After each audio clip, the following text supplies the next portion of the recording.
அவர்களோடு பேராசிரியர்களோடு இணைந்து அவர்களை தொடர்ந்து நுட்பம் நிறுவனத்துடைய செயலாளர்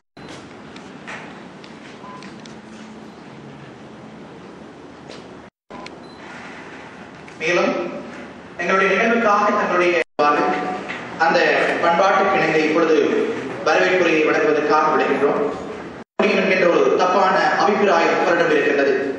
ஆனால் ஆய்வுகளும் உளவியலாளர்களுடைய முடிவுகளும் தெளிவாக சொல்லியிருக்கிறது. எந்த மனிதனுடைய சிந்தனை ஆற்றலும் அவனுடைய தாய்மொழியில் தான் அதிகம் புதைந்திருக்கிறது என்பது கண்கூடு. அதனை இலக்காக கொண்டுதான் நுட்பம் நிறுவனம் பல்வேறு பணிகளை ஆற்றி வருவதை நீங்கள் அறிந்திருப்பீர்கள். இன்றைய நாளிலிருந்து இனி அறிய தொடங்கியிருப்பீர்கள்.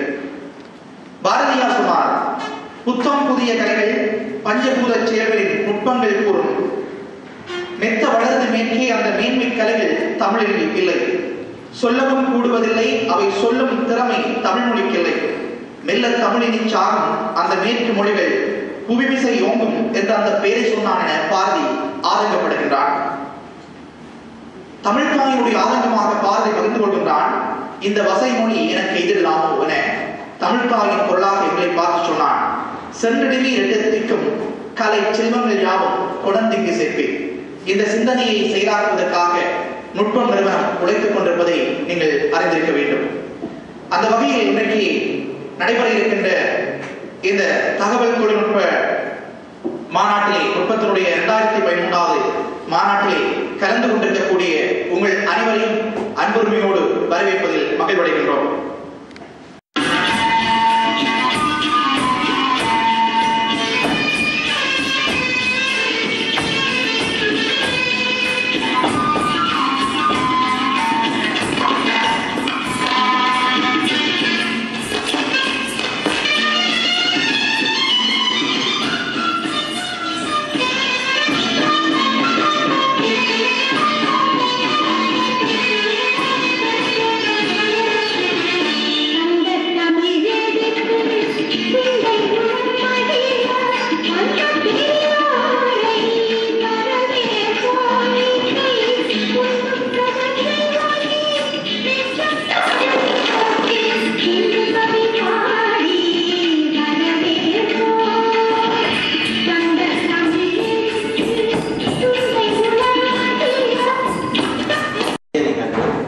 அந்த வகையிலே நுட்பம் தொடர்பான ஒரு சிறு தெளிவினை உங்களுக்கு வழங்கலாம் இருக்கிறேன். இலங்கையினை குறிப்பாக இலங்கை தமிழர்களை மையப்படுத்திய சிறப்பான சர்வதேச தர தொழில்நுட்ப குழுமங்களுக்கான வெற்றிடத்தினை நிரப்பும் முகமாக ஒரு அமைப்பினை உருவாக்குவதற்கான நேரடி சந்திப்பு ஒன்று 15/4/2011 வெள்ளிக்கிழமை காலை 10 மணிக்கு யாழ் இந்து கல்லூரி குமாரசுவாமி மண்டபத்தில் நடத்தப்பட்டது.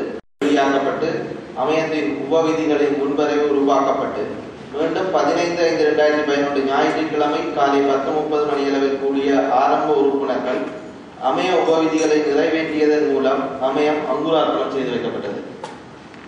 எமது இந்த அமையத்தின் பிரதான நோக்கங்களாக லாப நோக்கற்ற அமைப்பாக இயங்கி தமிழில் தகவல் தொழில்நுட்பம் வளர்த்தல், தகவல் தொழில்நுட்பத்தின் ஊடாக தமிழ் வளர்த்தல், தமிழ் தகவல் தொழில்நுட்பவியலாளர்களை ஒருங்கிணைத்தல், தமிழ் மொழியின் ஊடாக சகல தமிழ் மக்களும் தகவல் தொழில்நுட்ப அறிவினை பெற்றுக்கொள்ள வழி சமைத்தல் ஆகிய செயற்பாடுகளை முன்னெடுத்தல் எனும் நோக்கில் இவ்வமையம் உருவாக்கப்பட்டிருக்கிறது.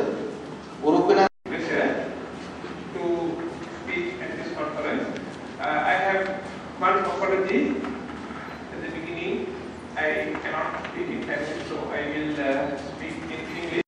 It's important. It is built in the future, which is important, and I think we have people here. I'm definitely sure we have people here who will be building the future. So,